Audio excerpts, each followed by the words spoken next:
اللهم صل على محمد وعلى آل محمد كما صليت على إبراهيم وعلى آل إبراهيم إنك حميد مجيد.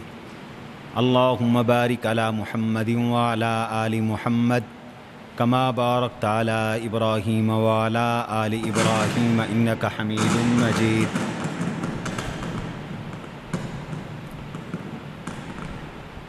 رب اشرح لي صدري ويسر لي أمري واحلل عقدة من لساني يفقهوا قولي. رب زدني علما وارزقني فهما. سبحانك لا علم لنا إلا ما علمتنا إنك أنت العليم الحكيم.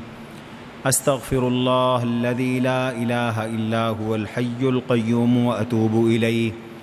أعوذ بالله من الشيطان الرجيم. بسم الله الرحمن الرحيم. قال الملأ الذين استكبروا من قومه لنخرجنك يا شعيب والذين آمنوا معك من قريتنا أو لتعودن في ملتنا قال أولو كنا كارهين.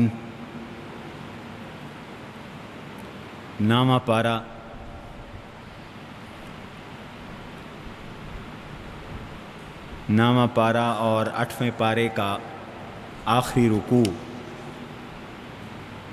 مشترک ہے،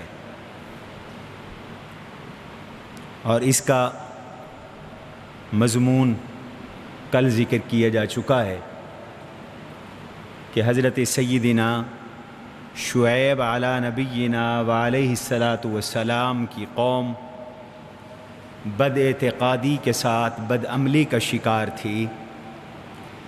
وہ یہ قوم کم ناپنے، کم تولنے اور ڈکیٹیوں میں ملوث تھی، مبتلا تھی. حضرت شعیب علیہ الصلاۃ والسلام کے سمجھانے کے باوجود یہ قوم باز نہ آئی، بلکہ دھمکیوں پہ اتر آئی اور شعیب علیہ السلام کو دھمکی دی. لنخرجنک یا شعیب والذین آمنوا معک من قریتنا او لتعودن فی ملتنا.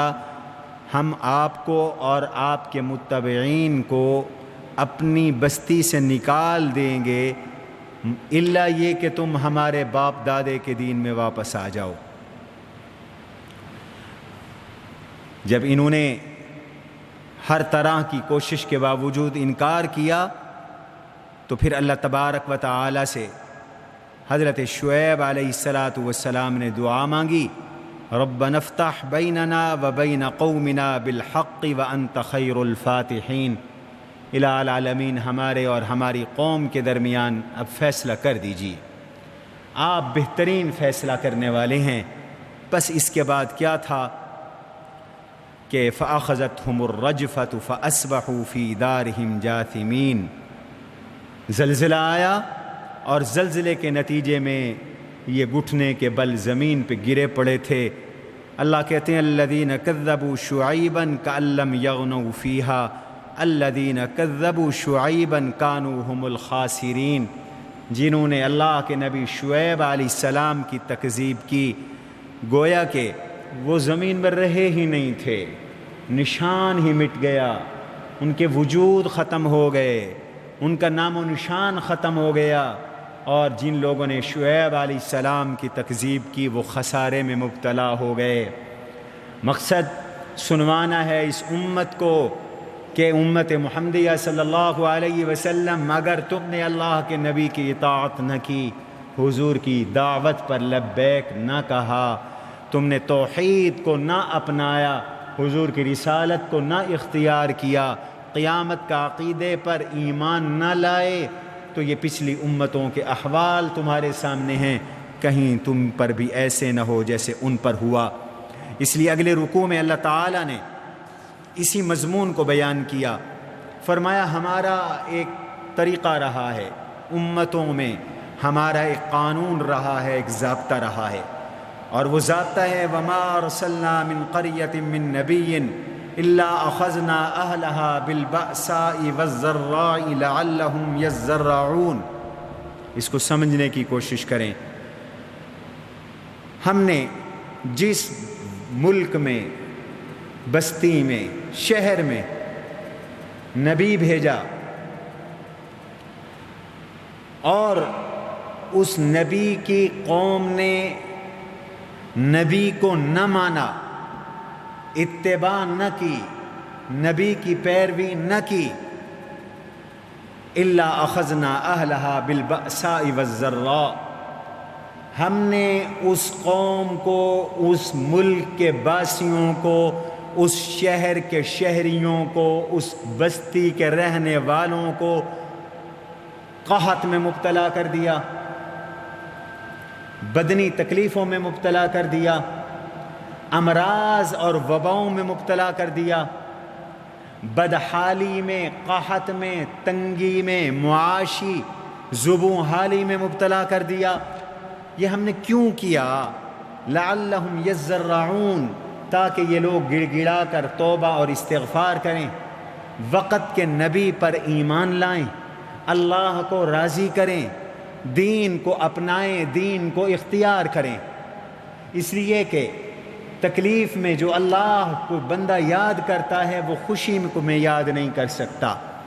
لیکن جب قوموں نے ہماری اس گرفت پر بھی کان نہ دھرا اور توجہ نہ کی، ثم بدلنا مکان السیئۃ الحسنہ، تو پھر ہم نے ان کی تکلیف کی جگہ ان کو اچھائیاں دے دیں، خوشحالیاں دے دیں، صحت عطا کر دی، وباؤں کو دور کر دیا۔ اب بجائے اس کے کہ اس خوشی میں اور نعمتوں میں شکر ادا کرتے، نہ انہوں نے تکلیفوں میں عبرت حاصل کی، نہ خوشحالیوں میں عبرت حاصل کی، بلکہ تکلیفوں کے بارے میں کہنے لگے وَقَالُوا قَدْ مَسَّ آبَاءَنَا الضَّرَّاءُ وَالسَّرَّاءُ، کہ یہ تکلیفیں تو آنی جانی چیزیں، ہمارے باپ دادوں کو بھی یہ تکلیفیں آتی تھیں، یہ قحط آتے تھے، یہ پریشانیاں آتی تھیں، اس خام خیالی میں مبتلا ہو گئے۔ بس پھر اچانک اللہ نے ان کو اپنی پکڑ میں لے لیا، فَأَخَذْنَاهُمْ بَغْتَةً وَهُمْ لَا يَشْعُرُونَ، اللہ نے ان کو پکڑا اور ان کو پتہ ہی نہ چلا۔ اس لیے جب کسی قوم پر کوئی تکلیف آئے تو اللہ کی طرف رجوع کرے، خاص طور پر تکلیف کے بعد پھر تکلیف دور ہو، صحت ہو اور پھر خوشحالی ہو، تو یہ اللہ کی طرف سے اس کو انڈیکیشن سمجھے، اشارہ سمجھے کہ اب تکلیف میں نہ صحیح تو خوشی میں اللہ کے دروازے پہ آ جائے، اور اگر پھر بھی ایسا نہ ہو تو پھر نتیجہ یہ نکلتا ہے کہ بندہ اللہ کی پکڑ میں آ جاتا ہے، قوم اللہ کی پکڑ میں آ جاتی۔ اس کے ساتھ ہی اللہ تعالی نے فرمایا وَلَوْ أَنَّ أَهْلَ الْقُرَىٰ آمَنُوا وَاتَّقَوْا لَفَتَحْنَا عَلَيْهِمْ بَرَكَاتٍ مِّنَ السَّمَاءِ وَالْأَرْضِ وَلَٰكِنْ كَذَّبُوا فَأَخَذْنَاهُمْ بِمَا كَانُوا يَكْسِبُونَ، اگر یہ لوگ، دنیا کے لوگ، اگر یہ بستیوں کے لوگ، شہروں کے لوگ ایمان لاتے، تقوی اختیار کرتے، تو ہم برکتوں کے دروازے آسمانوں سے بھی کھول دیتے، زمینوں سے بھی کھول دیتے، آسمانوں سے بھی برکتوں کا نزول ہوتا اور زمینیں بھی برکتیں اگلتیں اور انہیں راحتیں، اطمینان اور چین نصیب ہوتا۔ لیکن اگر انہوں نے ایسا نہ کیا، جھٹلایا، تو پھر اللہ کی پکڑ میں آ گئے۔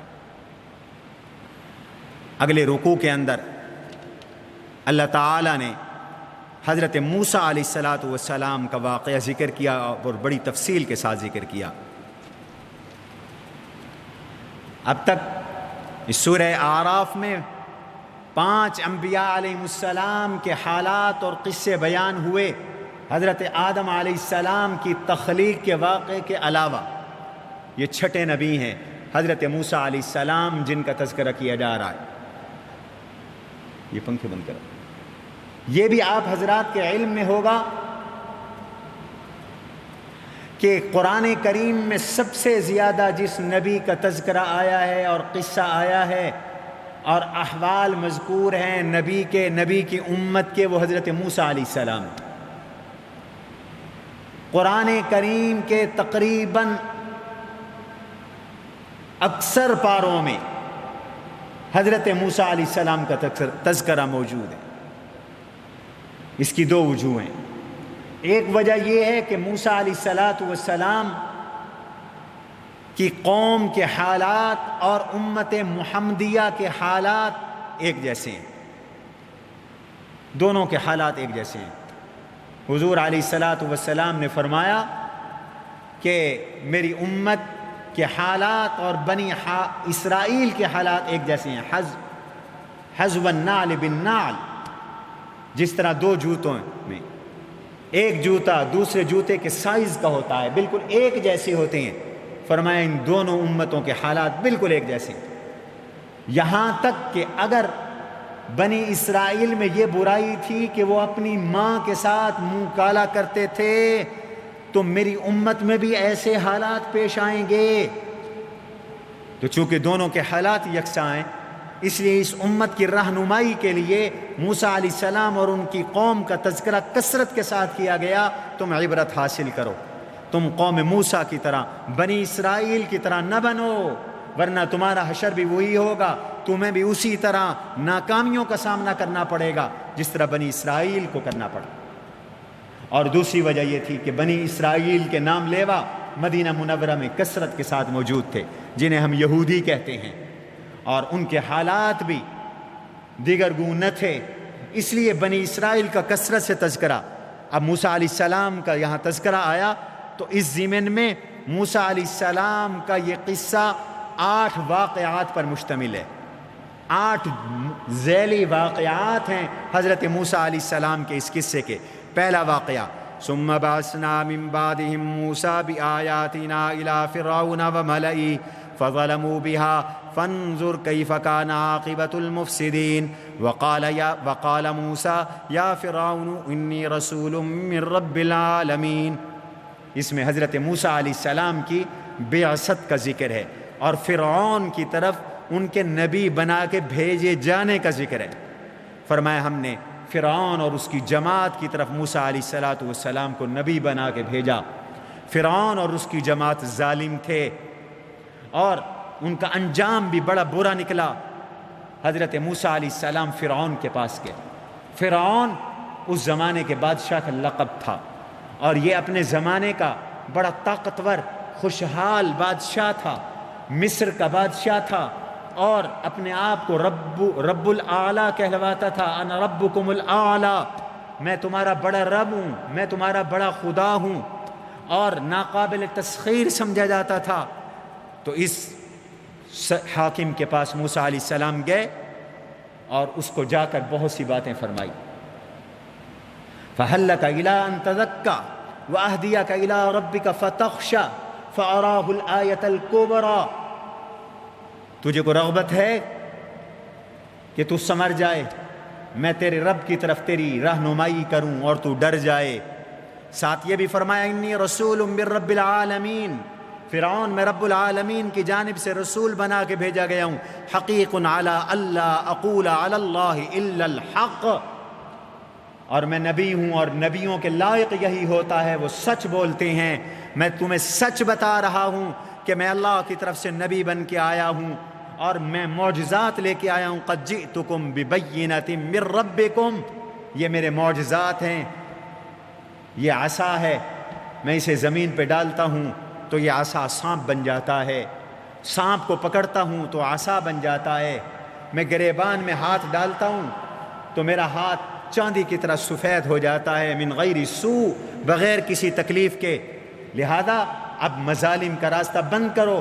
فارسل معی بنی اسرائیل، بنی اسرائیل جو ایک عرصے سے آپ کے مظالم کا شکار ہے، جن کے مردوں کو قتل کیا جاتا رہا ہے، عورتوں کو زندہ چھوڑا جاتا رہا ہے، ان کو میرے ساتھ بھیجو تاکہ میں ان کو لے کر اپنے آبائی وطن شام چلا جاؤں، اور ہم اپنے آبائی وطن میں حضرت ابراہیم علیہ السلام، اسحاق علیہ السلام، یعقوب علیہ السلام اور حضرت یوسف علیہ السلام کے وطن میں، آبائی وطن میں ہم جا کر زندگی گزارے۔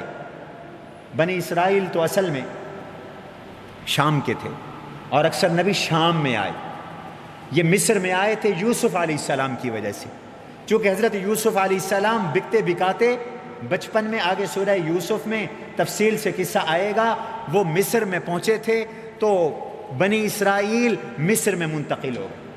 لیکن مصر میں ایک عرصے کے بعد انہیں غلام بنا دیا گیا، مظلوم بنا دیا گیا.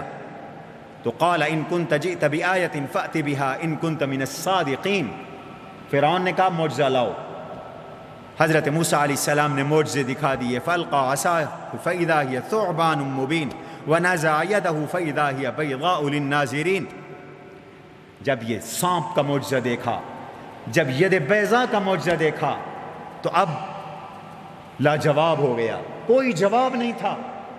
تو اب اپنی جماعت سے اور اپنے قوم کے سرداروں سے کہنے لگا، اور انہوں نے بھی یہی کہا، ان ھذا لساحر علیم، یہ کوئی پڑھا لکھا جادوگر ہے، کیا کریں، مشورہ دو.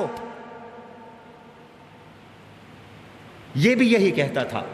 اس کی کابینہ نے بھی اسے یہی سبق پڑھایا. کابینہ کہنے لگی یرید ان یخرجکم من ارضکم فماذا تأمرون. یہ مذہبی رنگ دے کر سیاسی تحریک ہے، اور یہ تمہیں تمہاری زمین سے نکالنا چاہتا ہے، بے دخل کرنا چاہتا ہے، اقتدار پہ قبضہ کرنا چاہتا ہے. قالوا ارجہ، لوگوں نے کہا اس کو ذرا ڈھیل دو، ایسے سخت فیصلہ نہ کرو، اس کے بھائی کو بھی ڈھیل دو. وارسل فی المدائن حاشرین، مصر کے شہروں میں اعلان کر دو کہ جتنے جادوگر ہیں وہ سب جمع ہو جائیں، بادشاہ میٹنگ کرے گا. یأتوک بکل ساحر علیم، بادشاہ اکٹھے ہو کے لائے کر، بادشاہ کے پاس جادوگر اکٹھے کر کے لائے گئے. وجاء السحرۃ فرعون، معاملہ بتایا گیا، ایک بندہ ہے ہمارے قابو میں نہیں آتا، یہ سانپ، یہ عصا پھینکتا ہے سانپ بن جاتا ہے، ہاتھ سینے میں ڈالتا ہے تو سفید ہو جاتا ہے. تو جادوگروں نے بھی یہی سمجھا کہ جادوگر ہوگا. پوچھنے لگے ان لنا لاجرا ان كنا نحن الغالبین، ہمیں کچھ ملے گا اگر ہم جیت گئے. فرعون کہنے لگا کچھ ملنے کا کیا قصہ ہے اللہ کے بندو، نعم وانکم لمن المقربین، تم ہمارے مقرب بن جاؤ گے، ہمارے قریبی بن جاؤ گے. میدان سج گیا، ڈیٹ مقرر ہو گئی، جگہ مقرر ہو گئی. ایک طرف ہزاروں جادوگر ہیں، فرعون کا لاؤ لشکر ہے، دوسری طرف اللہ کا نبی ہے، حضرت موسیٰ علیہ السلام ہیں، حضرت ہارون علیہ السلام ہیں. یہ جادوگر کھڑے ہیں، یہ اللہ کے نبی موسیٰ علیہ السلام کھڑے ہیں، آمنا سامنا ہے. قالوا یا موسیٰ اما ان تلقی و اما ان نکون نحن الملقین. موسیٰ پہلے تم پھینکتے ہو یا ہم پھینکیں، پہلے تم اپنا کمال دکھاتے ہو یا ہم دکھائیں. موسیٰ علیہ السلام نے ان سے یہ کہا، یہ سوچ کر کہ یہ ذرا پہلے جو کرتے ہیں کر لیں، تاکہ پھر اللہ کی طرف سے جو آیت آئے گی، معجزہ آئے گا، اللہ کی جانب سے جو جواب آئے گا تو وہ لوگوں کے پر اثر کرے گا اور ان کے سارے مکر و فریب پر حاوی ہو جائے گا، غالب ہو جائے گا. موسیٰ علیہ السلام نے فرمایا القو، تم پھینکو. فلما القوا سحروا اعین الناس. دوسری جگہ ہے حبالہم، انہوں نے اپنی رسیاں پھینکی، اپنے سوٹیاں پھینکی، تھا کچھ ہی نہیں، ان کے پاس جادو تھا. جادو کے ساتھ لوگوں کے خیالات اور آنکھوں لوگوں کے خیالات میں یہ آتا تھا، لوگوں کو یہ محسوس ہوتا تھا، آنکھوں سے یوں نظر آتا تھا، حقیقت میں تھا نہیں ایسے کہ یہ سانپ چل رہے ہیں، یہ چھوٹے چھوٹے سانپ پھر رہے ہیں. ڈر گئے، لوگوں کو ڈرا دیا، بڑے بڑے جادوگر آ گئے، کرتب دکھا دیا. اللہ کہتے ہیں وَأَوْحَيْنَا إِلَىٰ مُوسَىٰ أَنْ أَلْقِ عَصَاكَ، ہم نے بھی موسیٰ سے کہا آپ بھی عصا پھینکیں. موسیٰ علیہ السلام نے اپنا ڈنڈا ڈالا، فَإِذَا هِيَ تَلْقَفُ مَا يَأْفِكُونَ، تو اس سانپ نے ان کے چھوٹے چھوٹے سارے سانپ جو نظر آ رہے تھے، جو حقیقت میں ڈنڈے اور رسیاں تھیں، وہ سب نگل گیا. حق ثابت ہو گیا، باطل جھوٹا ہو گیا، حق کا غلبہ ہو گیا. فغلبوا هنالك وانقلبوا صاغرین، موسیٰ جیت گئے، جادوگر ہار گئے. جادوگر سمجھ گئے کہ یہ ہماری طرح جادوگر نہیں ہے. ایک حال ان پہ طاری ہو گیا اللہ کی طرف سے، توجہ رہے، ایک حال طاری ہو گیا، ایک کیفیت طاری ہو گئی. اس کیفیت میں، اس حال میں یہ مجبور ہو کر غیر اختیاری طور پر سجدے میں گر گئے. وَأُلْقِيَ السَّحَرَةُ سَاجِدِينَ، یہ سارے جادوگر سجدوں میں گر گئے اور اعلان کر دیا فرعون کے سامنے، لشکر کے سامنے، کائنات کے سامنے، آمنا برب العالمین رب موسیٰ و ہارون، ہم ایمان لے آئے۔ کس پر؟ فرعون بھی تو اپنے آپ کو رب کہتا تھا، انہوں نے کہا رب العالمین پر ایمان لائے، وضاحت کر دی شاید کوئی رب العالمین فرعون کو سمجھے، فرمایا نہیں، رب موسیٰ و ہارون، ہم موسیٰ کے رب پر ایمان لائے، ہم ہارون کے رب پر ایمان لائے۔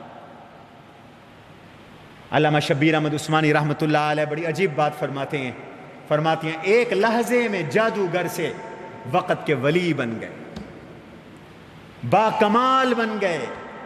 ایک سیکنڈ پہلے جادوگر اور کافر تھے، نبی کے معجزے کا ظہور ہوا، وقت کے نبی کی توجہ ہوئی تو ایمان بھی مل گیا، اور اولیاء کاملین بھی بن گئے، اور صاحب استقامت بھی بن گئے۔ فرعون چیخ پڑا، اس نے کہا اچھا آمنتم بہ قبل ان آذن لکم، فیصلے سے پہلے میں نے فیصلہ کرنا تھا، میری اجازت سے پہلے تم ایمان لے آئے۔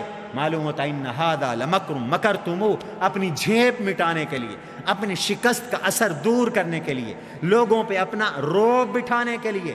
کہا یہ تو مکر ہے، یہ تو تم سب کا ملا جلا فریب ہے، ایسے لگتا ہے کہ تم سب ملے ہوئے ہو، تم سب کی ایک مشترکہ سازش ہے۔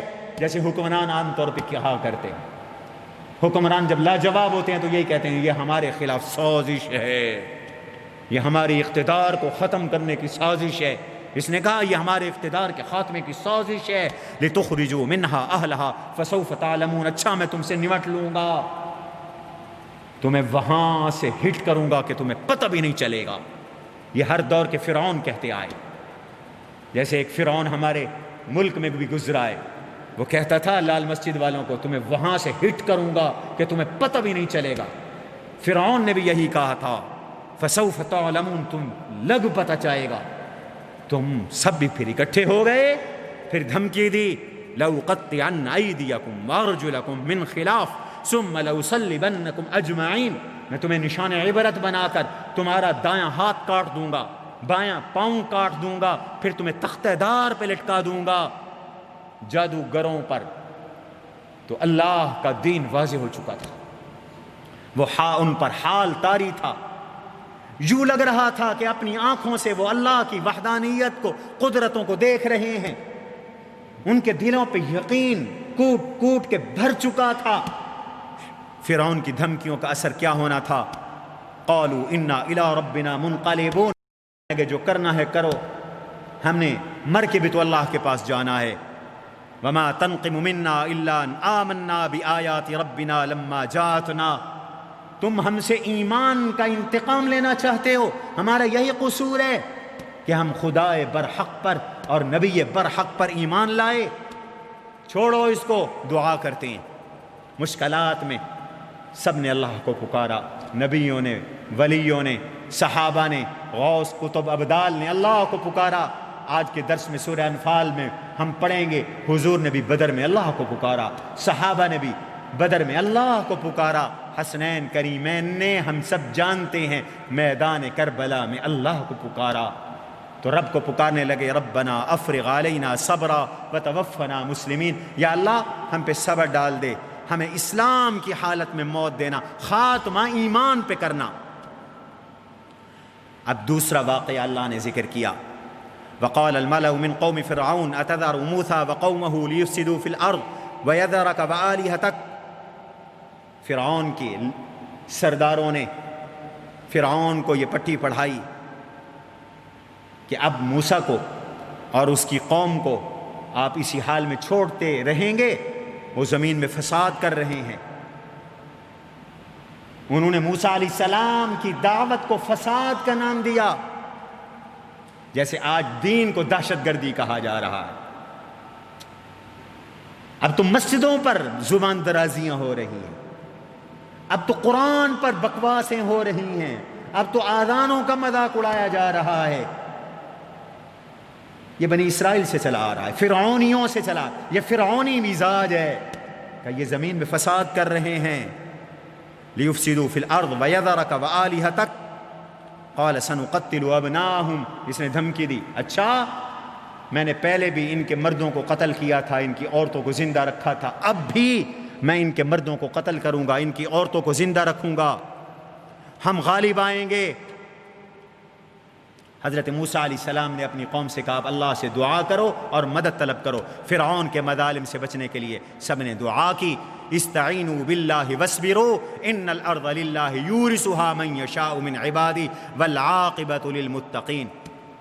صبر بھی کرو، اللہ سے مدد بھی مانگو، زمین کا وارث اللہ ہے، وہ جس کو چاہیں گے وارث بنائیں گے۔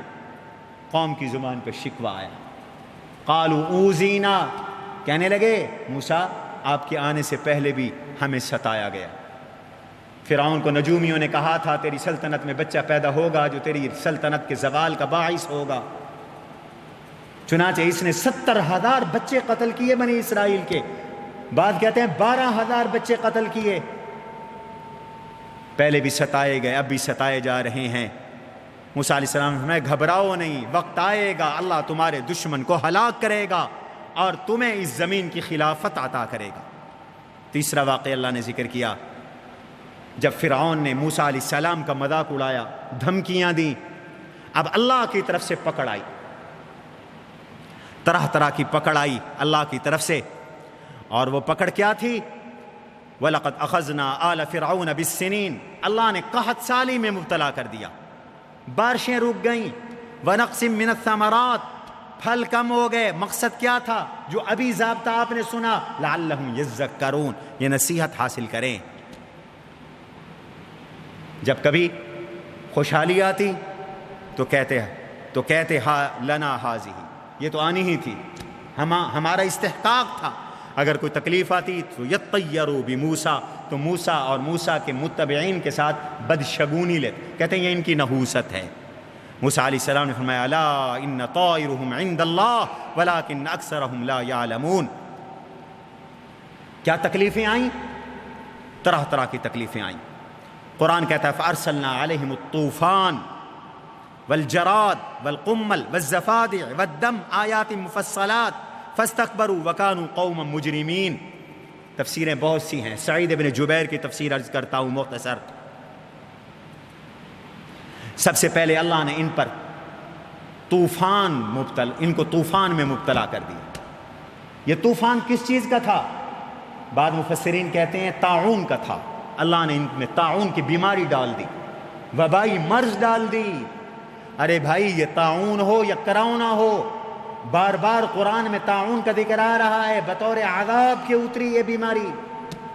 فرعونیوں پہ بھی اللہ نے طاعون اتارا جو طوفان کی شکل میں اترا، اور بعض کہتے ہیں زوردار بارشیں ہوئیں، ہر طرف اتنی بارشیں، زمینیں، باغات، ان کے فصلیں، ان کا اجڑنے کا خطرہ پیدا ہو گیا۔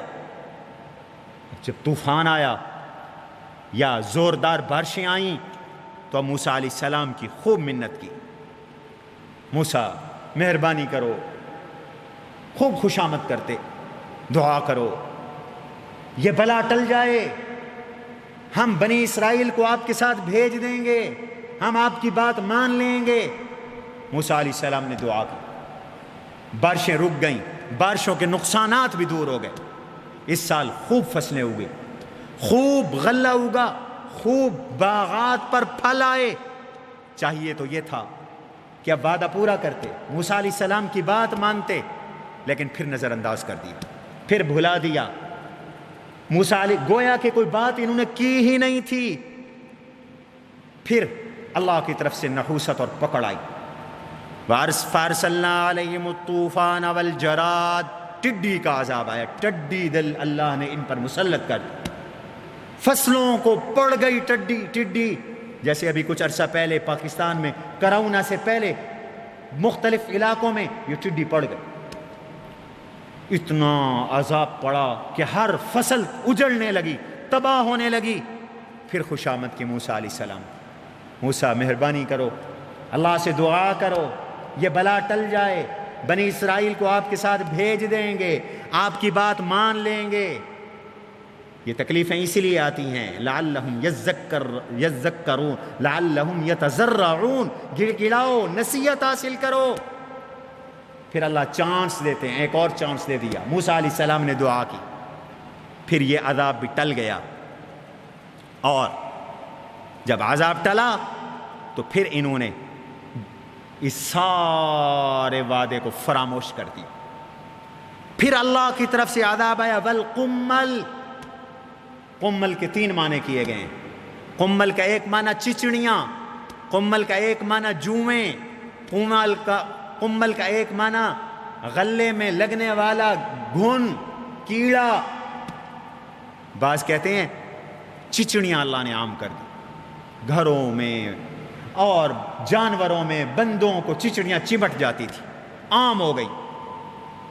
اور بعض نے قمل کا معنی جوئیں کیا، جوؤں کا عذاب آیا، ہر ایک کو جوئیں پڑ گئیں، اور جب جوئیں پڑ جائیں تو اس کی کیا حالت ہوتی ہے، طبیعت میں کتنی اکتاہٹ ہوتی ہے۔ اور سعید بن جبیر کہتے ہیں جو غلہ انہوں نے رکھا تھا، جو فصلیں انہوں نے اٹھائی تھیں، غلے میں گھن لگ گیا، ہر جگہ غلے میں گھن ہی گھن۔ یہ ایک عذاب کی شکل میں تھا۔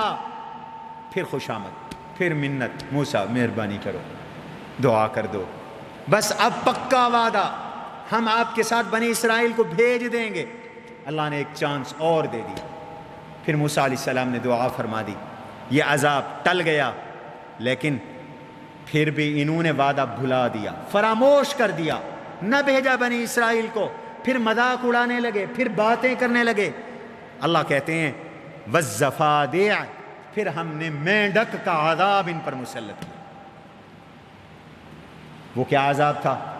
اتنے مینڈک ہو گئے، اتنے مینڈک ہو گئے کہ برتنوں میں کود جاتے تھے، سالن بنا کے رکھا، مینڈک کود گئے، برتن کا ڈھکنا اٹھا، برتن میں مینڈک کود گیا، منہ جو کھولتے تھے نا، منہ جمائی آئی، منہ کھولا، مینڈک چھلانگ لگا کر منہ میں چلا جاتا۔ اعوذ باللہ من ذالک۔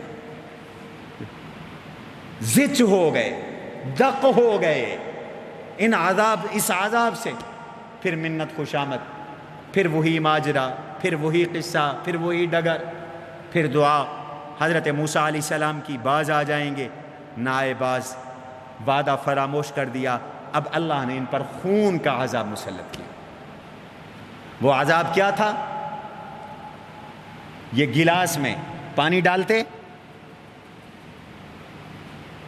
گلاس میں پانی ڈالتے تو وہ پانی خون بن جاتا۔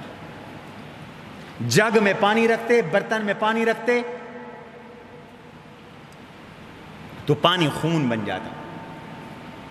پانی پینے کی نیت سے گھونٹ بھرتے، منہ میں جا کے پانی نعوذ باللہ من ذالک خون بن جاتا۔ یہ اتنے عذاب ان پر آئے تاکہ یہ گڑ گڑائیں، پھر بھی نہ گڑ گڑائے۔ اسی کی تفصیل ہے، وَلَمَّا وَقَعَ عَلَيْهِمُ الرِّجْسُ، جب یہ عذاب آیا، یہ طاعون آیا، قالوا یا موسیٰ ادع لنا ربک بما عہد عندک لئن کشفت عنا الرجس لنؤمنن لک ولنرسلن معک بنی اسرائیل۔ اسی وعدے کا ذکر ہے، لیکن انہوں نے ایسے نہ کیا تو اب اللہ تعالی نے کیا کیا؟ جب یہ خون کے عذاب میں مبتلا ہوئے تو یہ اس میں مبتلا ہو کر مصروف ہو گئے، توجہ اسی طرف ہو گئی۔ موسیٰ علیہ السلام نے بنی اسرائیل سے کہا چلو نکلو یہاں سے، رات کو لے کے چل پڑے۔ آگے بحر قلزم تھا، یہ مصر اور فلسطین کے درمیان ایک نہر ہے جو بحر قلزم سے نکلتی ہے، اس طرف شام ہے، اس طرف مصر ہے، درمیان میں یہ نہر ہے۔ بس آگے وہ بھی سمندر کا ایک حصہ ہے، وہاں تک پہنچے تو فرعون کو پتہ چل گیا، تو اس نے بھی پیچھے سے اپنا لشکر دوڑا دیا۔ موسیٰ علیہ السلام کے لشکر نے دیکھا تو کہنے لگے موسیٰ آگے دریا اور پیچھے فوجیں، آگے موجیں، انا لمدرکون، ہم تو پکڑے گئے۔ موسیٰ علیہ السلام نے فرمایا ان معی ربی سیہدین، اللہ ہمارے ساتھ، اللہ میرے ساتھ ہے۔ بس اللہ نے دریا اور سمندر میں رستے بنا دیے، موسیٰ کا لشکر پار کر گیا، بنی اسرائیل پار کر گئے، اور فرعون نے جب اپنے گھوڑے اس سمندر میں ڈالے، راستہ موجود تھا، اللہ نے حکم دیا سمندر کا پانی چل پڑا اور سارے کے سارے غرق ہو گئے، ڈوب گئے۔ آگے چوتھا واقعہ ذکر کیا، وجاوزنا ببنی اسرائیل البحر فاتوا علی قوم یعکفون علی اصنام لهم قالوا یا موسیٰ اجعل لنا الہا کما لهم آلہہ۔ سمندر پار کر کے جب شام کی زمین میں پہنچے تو آگے ایک بستی تھی، اس بستی کے اندر پہنچے، توجہ رہے، بستی میں دیکھا تو کچھ لوگ بت پرستی میں مبتلا تھے۔ یہ قوم عمالقہ تھے یا لخم کا بت تھا، یہ قوم تھی لخم کی، یہ گائے کی طرز کا تھا۔ اس کو دیکھ کر کہنے لگے، چونکہ ان پر اثرات تھے بت پرستوں کے، مصر میں بت پرستی تھی، اور جو قوم جس کے پڑوس میں رہتی ہے اس پر ان کے اثرات رہتے ہیں، تو اثرات تھے بت پرستی کے، اور انہیں عادت تھی، یہ دیکھتے تھے مجسم خداؤں کو۔ مصر میں لوگوں نے مجسم خدا بنا رکھے، انہوں نے بھی یہ سمجھا کہ مجسم خدا مجسم ہوگا۔ موسیٰ علیہ السلام سے کہنے لگے کہ ہمارے لیے بھی ایک خدا مقرر کر دیجئے جیسے اس قوم کا خدا ہے۔ موسیٰ علیہ السلام نے فرمایا انکم قوم تجہلون، تم جاہل لوگ ہو، ان ہؤلاء متبر ما فیہ وباطل ما کانوا یعملون، یہ تباہ ہوں گے، یہ سب کچھ غلط ہے، ان کو سمجھایا۔ اس کے بعد اگلے رکوع میں پانچواں واقعہ بیان کیا۔ موسیٰ علیہ السلام کو اللہ نے طور پر بلایا، فرمایا آ کر تورات لے جاؤ۔ جب شام میں پہنچے اور سکون ہو گیا، اطمینان ہو گیا، امن ہو گیا، خطرات ختم ہو گئے، فرمایا اب دستور کی ضرورت ہے، تمہیں آئین کی ضرورت ہے، تو آؤ، دستور اور آئین تورات ہے، تورات آ کر لے جاؤ، لیکن آ کر تمہیں روزے رکھنے پڑیں گے، 30 دن تمہیں روزے رکھنے پڑیں گے۔ تو موسیٰ علیہ السلام چلے گئے، فرمایا 30 دن تمہیں روزے رکھنے پڑیں گے اور یا 40 دن روزے رکھنے پڑیں گے۔ بہرحال وہاں پہنچے تو مسواک کیا 30 روزوں کے بعد۔ اللہ نے فرمایا یہ تو مجھے خوشبو پسند تھی، روزے دار کے منہ کی بو مجھے تو کستوری سے زیادہ پسند ہے، 10 روزے اور رکھوائے، چلہ پورا ہو گیا۔ 40 دن کے بعد تورات کی تختیاں ملیں۔ اب حضرت موسیٰ علیہ السلام واپس آئے تو دیکھا کہ حضرت موسیٰ علیہ السلام واپس آئے تو آگے قوم بت پرستی میں مبتلا تھی۔ اس واقعے کو ذکر کیا۔ موسیٰ علیہ السلام نے جاتے ہوئے حضرت ہارون علیہ السلام کو اپنا خلیفہ بنایا۔ وہاں پر ایک اور بھی واقعہ پیش آیا۔ اللہ سے جب ہم کلام ہوئے، اب شوق پیدا ہوا اپنے اللہ کو دیکھیں، اللہ کا دیدار کریں۔ تو موسیٰ علیہ السلام نے اللہ سے درخواست کی، یا اللہ ارنی انظر الیک، میں آپ کو دیکھنا چاہتا ہوں۔ اللہ نے فرمایا لن ترانی، مجھے تم دیکھنے کی استعداد اور صلاحیت نہیں رکھتے، میں پہاڑ جیسے جمادات پر ذرا سی اپنی تجلی ڈالتا ہوں، اگر یہ پہاڑ اپنی جگہ ٹھہرا رہا تو پھر تم بھی مجھے دیکھ لو گے۔ اللہ نے تھوڑی سی تجلی پہاڑ پہ ڈالی تو جعلہ دکا وخر موسیٰ صعقا، تو وہ بھی ریزہ ریزہ ہو گیا اور موسیٰ علیہ السلام بھی بے ہوش ہو گئے۔ اللہ تعالیٰ نے تورات بھی عطا فرما دی۔ موسیٰ علیہ السلام واپس آئے۔ واتخذ قوم موسیٰ من بعدہ من حلیہم عجلا جسدا لہ خوار، موسیٰ علیہ السلام جب واپس آئے تو دیکھا کہ قوم نے زیورات کا بچھڑ بنایا ہوا تھا۔ قوم میں ایک شخص تھا، اس کا نام بھی موسیٰ تھا، موسیٰ بن ظفر، اور یہ کافر نکلا۔ کہتے ہیں کہ اس کی پرورش جبریل علیہ السلام کے ہاتھوں ہوئی۔ یہ ایک لطیفہ ہے، اس کی ماں نے اسے جن کر پھینک دیا تھا دریا کے کنارے، اللہ نے اس کو زندہ رکھا۔ جبریل آتے تھے، اس کو شہد، اس کو مکھن اپنی انگلی پہ لگا کر چسواتے تھے۔ یہ مکھن اور شہد کے ساتھ پلا، جوان ہوا، لیکن کافر بن گیا۔ اور موسیٰ کی تربیت اور پرورش فرعون کے گھر میں ہوئی، کافر کے گھر میں ہوئی، وہ نبی بن گئے۔ یہ اللہ کا عجیب نظام۔ اذا لم يكن المرء سعيدا تحیرت عقول مربیہ وخام المؤمل فموسى الذي رباه جبریل کافر وموسى الذي رباه فرعون مرسل۔ فرمایا آدمی کی قسمت اچھی نہ ہو، آدمی اللہ کی طرف سے نیک بخت نہ لکھا ہوا ہو تو تربیت کرنے والے بھی حیران ہو جاتے ہیں۔ جس کی فرعون نے پرورش کی وہ رسول بنا، جس کی جبریل نے پرورش کی وہ کافر بنا۔ اس نے قوم کے زیورات، سونا چاندی جو ان کے پاس امانت تھے اس کو پگھالا، بچھڑا بنایا۔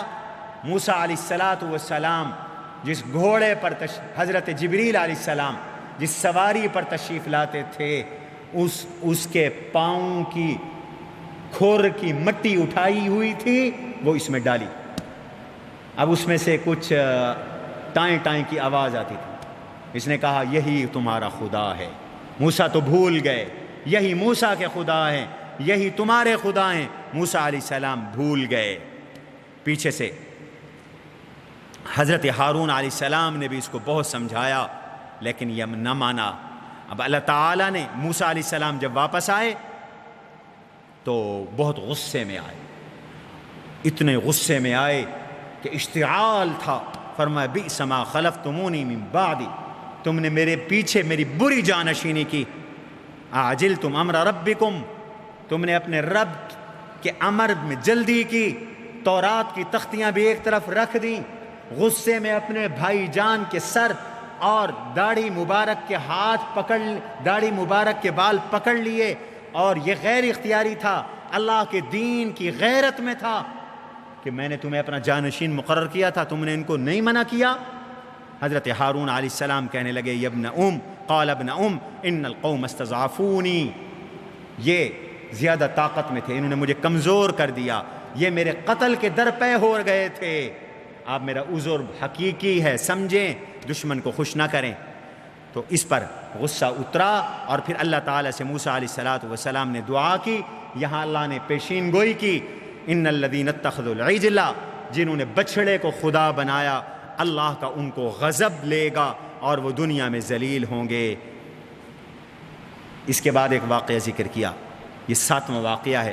واختار موسیٰ قومہ 70 رجلا لمیقاتنا، قوم کہنے لگی ہم تب مانیں گے کہ تورات اللہ کی کتاب ہے جب ہم اللہ سے خود سن لیں۔ عجیب ضدی اور حق دھرم قسم کے لوگ، اللہ ہمیں خود کہے کہ یہ میری کتاب ہے۔ موسیٰ علیہ السلام نے کہا اچھا چلو اپنے 70 آدمی منتخب کر لو، میں طور پہ لے جاتا ہوں۔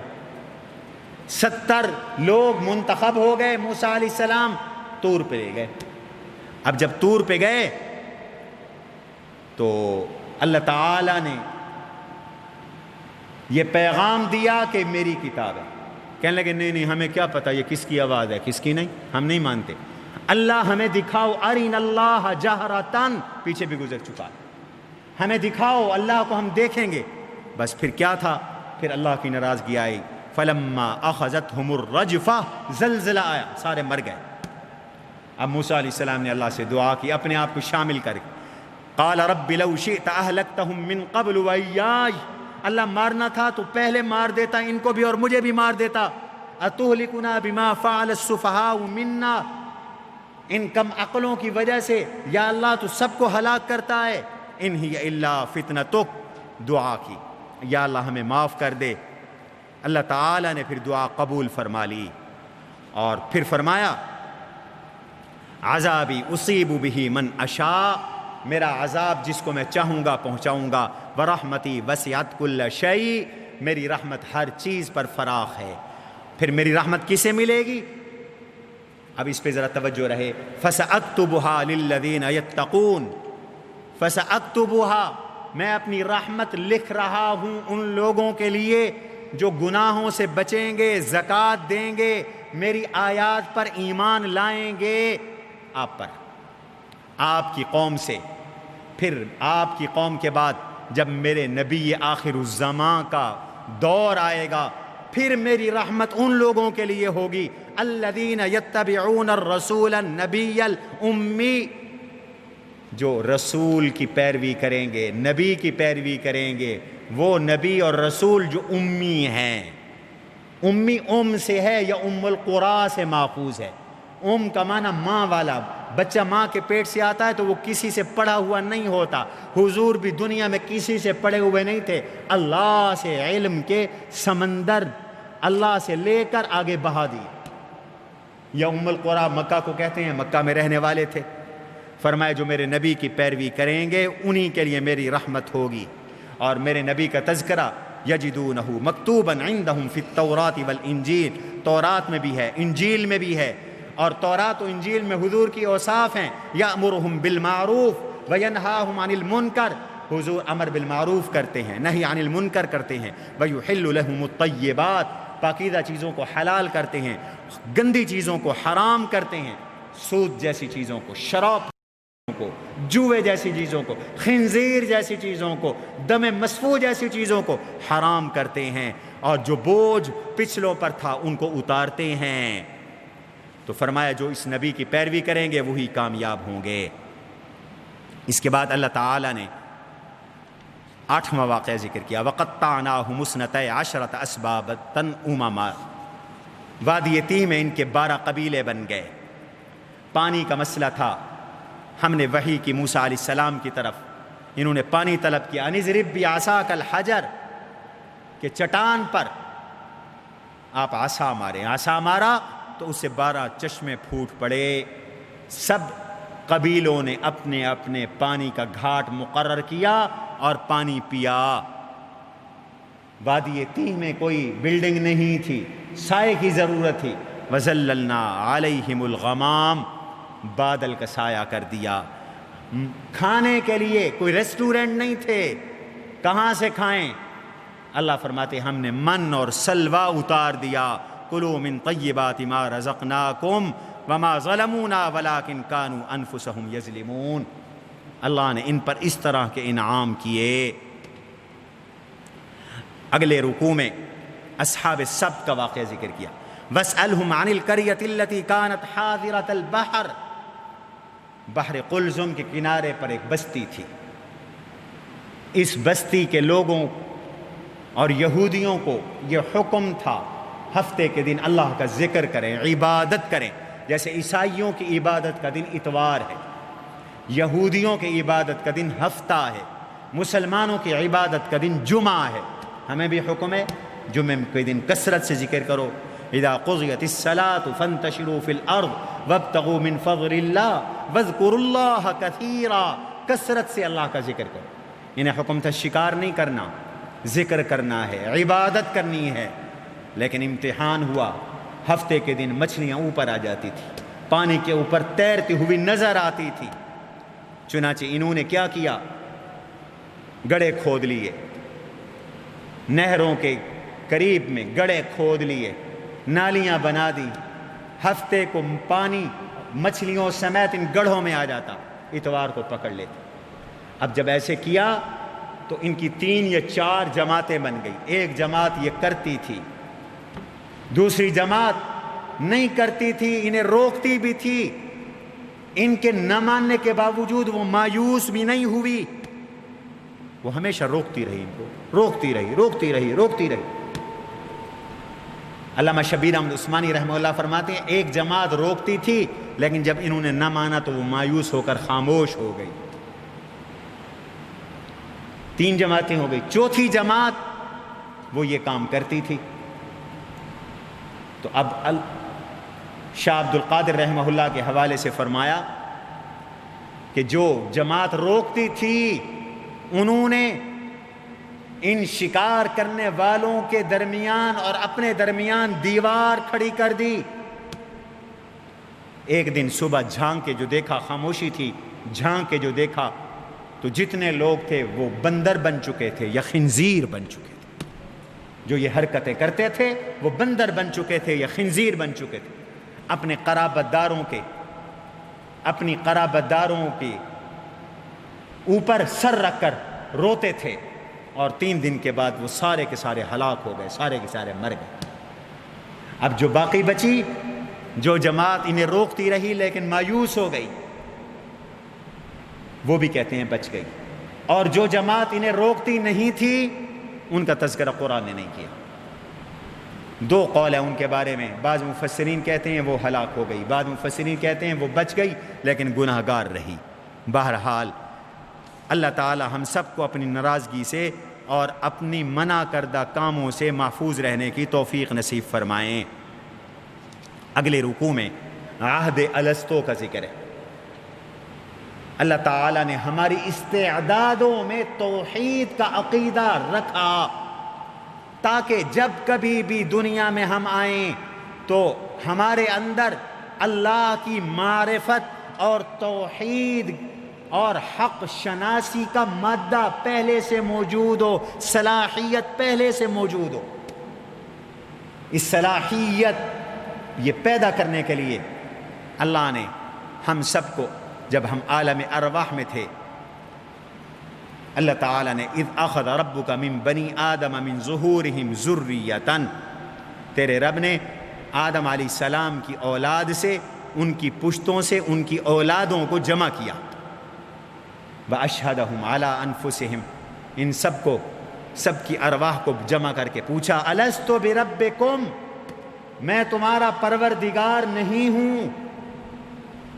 یہ لفظ رب یہ پوری ایک اصطلاح ہے، اس کا لفظی معنی تو ہے پالنے والا، لیکن رب ایک پیغام دیتا ہے، لفظ رب ایک پیغام دیتا ہے۔ رب اس کو کہتے ہیں جو ساری حاجتیں اور ضرورتیں ولادت سے وفات تک اور مرنے کے بعد پوری کرے، جو ذات، اس کو رب کہتے ہیں۔ تو میں تمہارا رب نہیں، یعنی شروع سے آخر تک تمہارا سب کچھ میں نہیں؟ قالوا بلا، سب نے کہا کیوں نہیں، آپ ہمارے رب ہیں، شہدنا، ہم گواہ ہو گئے۔ اللہ نے فرمایا ان تقولوا یوم القیامہ، یہ ہم نے اس لیے کیا تاکہ کل قیامت کے دن تمہارا یہ عذر نہ ہو کہ انا کنا عن ھذا غافلین، کہ ہمیں تو پتہ ہی نہیں تھا۔ او تقولوا انما اشرک آباؤنا من قبل وکنا ذریۃ من بعدہم افتہلکنا بما فعل المبطلون، تاکہ یہ بھی عذر نہ رہے کہ باپ دادا مشرک تھے، ہمیں پتہ نہیں تھا اس لیے ہم شرک کرتے رہے۔ اللہ نے فرمایا یہ عذر تمہارے توڑنے کے لیے میں نے تمہاری صلاحیتوں میں یہ عقیدہ توحید رکھ دیا۔ چنانچہ آج بچے بچے کی زبان پر اللہ ہے، بچوں کی زبان پر بھی اللہ ہے، غیر اختیاری طور پر بھی بندے کی زبان پر لفظ اللہ آ جاتا ہے، اور کسی نہ کسی شکل میں بندہ اللہ کی طرف متوجہ ہوتا ہے۔ کافر بھی ہے تو کسی نہ کسی شکل میں، چند ایک بدبخت ہیں جو وجود خدا کے منکر ہیں، باقی تو کافر بھی کم از کم کسی نہ کسی اصطلاح میں، شکل میں وہ اللہ ضرور کرتے۔ یہ اس عقیدے کا اثر ہے، یہ اس عہد کا اثر ہے۔ اس کے بعد بنی اسرائیل کے ایک بے عمل اور بد عمل پیر اور مرشد اور عالم کا ذکر کیا۔ وَاتْلُ عَلَيْهِمْ نَبَأَ الَّذِي آتَيْنَاهُ آيَاتِنَا فَانْسَلَخَ مِنْهَا فَأَتْبَعَهُ الشَّيْطَانُ فَكَانَ مِنَ الْغَاوِينَ، میرے نبی آپ ان کو اس کی خبر پڑھ سنائیں جس کو ہم نے اپنی آیات کا علم دیا تھا، وہ اس سے ہٹ گیا، پھر شیطان اس کے پیچھے لگا، وہ گمراہوں میں سے ہو گیا۔ کہتے ہیں اس شخص کا نام بلعم بن باعورہ تھا۔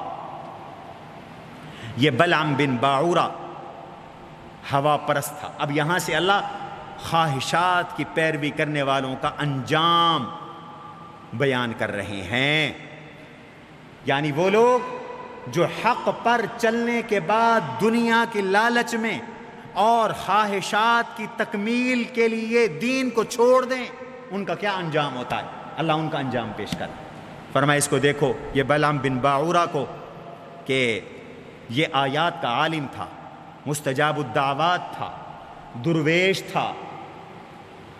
اب اس کا واقعہ کیا ہے؟ اس کی بہت سارے واقعات لکھے ہیں، تفسیریں لکھی ہیں۔ بہرحال کہتے ہیں یہ قوم جبابرہ میں سے تھا، جس سے موسیٰ علیہ السلام کا مقابلہ تھا۔ موسیٰ علیہ السلام نے ان پہ حملے کا ارادہ کیا تو یہ قوم اپنے اس بزرگ کے پاس آئی، آپ مستجاب الدعوات ہیں، موسیٰ علیہ السلام کے خلاف بد دعا کریں۔ اس نے کہا موسیٰ وقت کے نبی ہیں، میں ان کے خلاف بد دعا نہیں کر سکتا، نہ میری بد دعا کا اثر ہوگا۔ وہ چلے گئے، رشوت میں بہت سا سونا، بہت سا چاندی، بہت سی دولت اٹھا کر لے آئے اور بیوی کے سپرد کیا۔ بیوی نے کہا کہ دیکھو اتنی دولت تو ہم نے ساری زندگی دیکھی بھی نہیں تھی، تم کر دو دعا، کوئی حرج کی بات نہیں ہے، آخر پیٹ کا بھی تو مسئلہ ہے، معاش کا بھی تو مسئلہ ہے۔ دولت اور عورت، کہتے ہیں دنیا میں جھگڑے ہی تین ہیں، زر، زن، زمین۔ زر پیسہ، زن عورت، زمین۔ تو یہ زمین، زن، زر، دولت اور عورت یہ آدمی کی گمراہی کا بڑا ذریعہ ہے۔ زُيِّنَ لِلنَّاسِ حُبُّ الشَّهَوَاتِ مِنَ النِّسَاءِ وَالْبَنِينَ وَالْقَنَاطِيرِ الْمُقَنطَرَةِ مِنَ الذَّهَبِ وَالْفِضَّةِ وَالْخَيْلِ الْمُسَوَّمَةِ۔ ہم درس میں یہ سن چکے ہیں، یہ گمراہی کے اسباب ہیں۔ چنانچہ یہ پہاڑ پہ کھڑا ہو گیا اور بد دعا کرنے لگا، یا اللہ، کرنے لگا دعا کہ موسیٰ کو ہلاک کر، منہ میں سے نکلا قوم جبابرہ کو ہلاک کر، قوم عمالقہ کو ہلاک کر۔ لوگوں نے کہا یہ تو کیا کہہ رہا ہے؟ بس اس نے یہ بد دعا کی، زبان سے بد دعا الٹی نکل گئی، پھر زبان باہر نکل آئی، کتے کی طرح ہو گیا۔ جیسے کتے کا سانس لینا مشکل ہوتا ہے تو وہ ہانپتا ہے اور زبان باہر نکال کر سانس لیتا ہے، تو اللہ نے کہا یہ بھی اسی طرح ہو گیا۔ فَمَثَلُهُ كَمَثَلِ الْكَلْبِ إِن تَحْمِلْ عَلَيْهِ يَلْهَثْ أَوْ تَتْرُكْهُ يَلْهَثْ۔ فرمایا یہی مثال ہے ان لوگوں کی جو میری آیات کو جھٹلاتے ہیں۔ اللہ تعالیٰ بے عمل عالم ہونے سے ہم سب کو محفوظ فرمائے۔ اگلے رکوع میں فرمایا وَالَّذِينَ كَذَّبُوا بِآيَاتِنَا، یہ ایک شبہ کا جواب ہے۔ لوگوں کو یہ شبہ ہوتا تھا اور ہے کہ جی جو لوگ کافر ہیں ان کے پاس دولت زیادہ، ٹیکنالوجی زیادہ، اسباب زیادہ اور وسائل زیادہ، ان کے پاس، ان کے ہاں تعیش زیادہ، آرام زیادہ، دولت زیادہ، اور ہم حق پر ہیں تو ہم ہر لحاظ سے محروم ہیں۔ علامہ اقبال نے کہا تھا ملیں انہیں حور و قصور، نہیں جنہیں محفل میں بات کرنے کا شعور۔ اور آگے چل کے کہتے ہیں اور ہم فقیروں کو فقط وعدہ حور، یہ شکوے میں کہا تھا، تو اللہ نے جواب دیا والذین کذبوا بآیاتنا سنستدرجہم من حیث لا یعلمون، یہ جو لوگ ہمیں جھٹلاتے ہیں ہم انہیں ڈھیل دیتے ہیں۔ یہ دولت دنیا ان کے لیے ڈھیل ہے، پھر وَأُمْلِي لَهُمْ إِنَّ كَيْدِي مَتِينٌ، میں انہیں ڈھیل دیتا ہوں اور پھر میری پکڑ بڑی سخت ہے، میری پکڑ بہت سخت ہے۔ اگلے رکوع کے اندر پھر اللہ تعالیٰ نے انسان کی ناشکری کا تذکرہ کیا۔ فرمایا هو الذی خلقکم من نفس واحدہ وخلق منها زوجہا لیسکن الیہا، اللہ نے حضرت آدم علیہ السلام کو سے تمہیں پیدا کیا، آدم علیہ السلام سے ان کی بیوی حوا کو بنایا، پھر نسل چل پڑی، اب تمہاری شادیاں ہوتی ہیں، میاں بیوی کا ملاپ ہوتا ہے جس کے نتیجے میں حمل ہوتا ہے۔ فلما تغشاها حملت حملا خفیفا فمرت به، شروع میں ہلکا سا حمل ہوتا ہے، عورت لے کے چلتی ہے، پتہ بھی نہیں چلتا کسی کو، لیکن حمل جب پیٹ جب بھاری ہو جاتا ہے، بچے کی امید ہونے لگتی ہے، تو اب دعا کرتے ہیں میاں بیوی دونوں، لئن آتانا صالحا لنکونن من الشاکرین، اے اللہ اگر تو ہمیں صالح بچہ دے گا تو ہم تیرا شکر کریں گے۔ اب اللہ تعالیٰ دیتے ہیں، اللہ فرماتے ہیں میں نے بیٹا دے دیا، خوبصورت بچہ دے دیا، فلما آتاہما صالحا، شکوہ یہ ہے جعل لہ شرکاء، تو میرا شکر ادا کرنے کی بجائے اب میرے ساتھ لوگ شرک کرتے ہیں۔ اب اس کا نام رکھ دیا عبد الحارث، حارث کا بندہ، اب اس کا نام رکھ دیا عبد العزا، یہ عزا کا بندہ ہے۔ ہمارے ہاں بھی نام رکھ دیتے ہیں پیراڈیتا، پیراڈیتا دا مطلب یہ پیروں نے دیا، نبی بخش، فلاں بخش، فلاں بخش، فلاں بخش، اللہ کو اللہ نے شکوہ کیا، دیتا میں ہوں، اور جب میں دیتا ہوں تو یوں کہو نا کہ عبداللہ ہے، یہ اللہ کا بندہ ہے، یہ نام رکھو نا عبد الرحمن ہے، یہ رحمان کا بندہ ہے، اس کی نسبت دوسروں کی طرف کیوں کرتے ہو؟ ایشرکون ما لا یخلق شیئا وہم یخلقون، شرک میں ان کا نام لیتے ہو جو خود پیدا نہیں کر سکتے بلکہ خود پیدا ہوئے ہیں۔ وہ پیدا کہاں کرتے ہیں؟ پیدا اللہ نے کیا اور نسبت تم ان کی طرف کرتے ہو۔ پھر لا يستطيعون النصر لا يستطيعون لهم نصرا ولا انفسهم ينصرون، نہ تمہاری مدد کر سکتے ہیں جن کو تم خدا کہہ رہے ہو، مشکل کشا کہہ رہے ہو، نہ وہ اپنی مدد کر سکتے ہیں، نہ وہ تمہاری بات کو سن سکتے ہیں، نہ تمہارے بلانے پر آ سکتے ہیں، نہ کوئی چیز پکڑ سکتے ہیں، نہ وہ بھاگ سکتے ہیں، نہ وہ دوڑ سکتے ہیں، نہ اگر کوئی ان کے ہاتھ ہوں جس سے وہ پکڑتے ہوں، پاؤں ہوں جن کے ساتھ وہ چلتے ہوں تو دکھاؤ، آنکھیں ہوں دیکھتے ہوں، کان ہوں سنتے ہوں دکھاؤ، کچھ بھی تو نہیں ہے، ان کو کیوں پکارتے ہو؟ اللہ نے اس پر تنبیہ فرمائی۔ سورت کے آخر میں قرآن کریم کے ادب پیش کیا، وَإِذَا قُرِئَ الْقُرْآنُ فَاسْتَمِعُوا لَهُ وَأَنصِتُوا لَعَلَّكُمْ تُرْحَمُونَ، جب قرآن پڑھا جائے کان لگاؤ اور خاموش رہو تاکہ تم پر رحم ہو۔ جب قرآن پڑھا جائے تو قرآن کا سننا واجب ہو جاتا ہے۔ اس لیے امام اعظم ابو حنیفہ رحمہ اللہ فرماتے ہیں جب امام کے پیچھے نماز پڑھو تو اب امام قرات کر رہا ہے، اذا قرأ فانصتوا، حضرت ابو موسیٰ اشعری کی حدیث میں ہے کہ جب امام پڑھے تم خاموش رہو، تم چپ رہو۔ اس پہ تو سب کا اتفاق ہے کہ فاتحہ کے بعد جو کچھ امام سورت پڑھتا ہے سارے مقتدی چپ رہے۔ امام صاحب کہتے ہیں فاتحہ بھی قرآن ہے، صرف قرآن نہیں، وہ ام القرآن ہے، وہ ام الکتاب ہے، لہذا خاموشی سے تم فاتحہ کو سنو اور چپ رہو، یہ قرآن کا ادب ہے۔ اگلی سورت سورۃ الانفال ہے، یہ سورہ اعراف ختم ہو گئی۔ سورۃ الانفال کے 4 رکوع ہیں آج کے پارے میں۔ یہ مدنی سورت ہے اور قرآن کریم کی ترتیب میں یہ جو سورت ہے 8ویں نمبر پر ہے اور نزول کے لحاظ سے 88 نمبر پر ہے۔ ہجرت کے بعد، غزوہ بدر کے بعد 2 ہجری کے لگ بھگ یہ سورت اتری ہے۔ 75 آیات پر مشتمل ہے یہ سورت، اور اس سورت میں اللہ تعالیٰ نے جہاد کا ذکر کیا ہے۔ گزشتہ سورت میں اللہ تعالیٰ نے زبان کے ساتھ جہاد کا ذکر کیا تھا، اس صورت میں تلوار کے ساتھ اللہ تعالیٰ نے جہاد کا ذکر فرمایا۔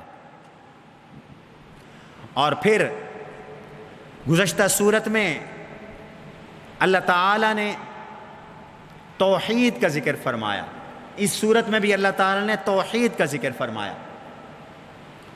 یہ جو صورت ہے جہاد کی غنیمتوں کے بارے میں اتری ہے۔ سورت کا نام ہے انفال، اور انفال غنیمتوں کو کہتے ہیں۔ میں آگے چل کے عرض کرتا ہوں کہ یہ سورت کیوں اتری، اس کا شان نزول کیا ہے۔